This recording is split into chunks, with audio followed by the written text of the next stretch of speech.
হরে কৃষ্ণা।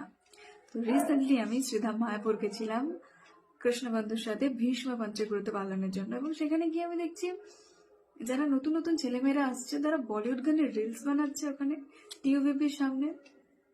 দেখুন, যদি আপনার বলিউড গানের সাথে রিলস বানানোর আছে তো আপনি দার্জিলিং চলে যান, দীঘা চলে যান, কিন্তু মায়াপুর ধাম কেন?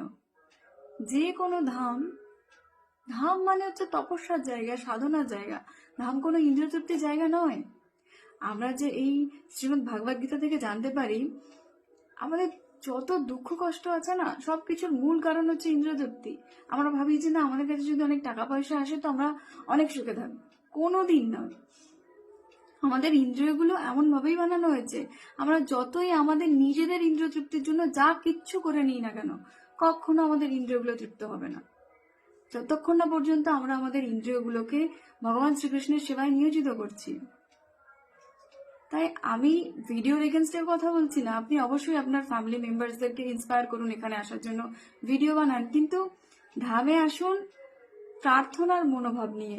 স্বয়ং চৈতন্য মহাপ্রভু আছে, রাধা মাধব আছে, নৃসিংহদেব আছে। সেবা মনোভাব নিয়ে আসুন, প্রার্থনা মনোভাব নিয়ে আসুন।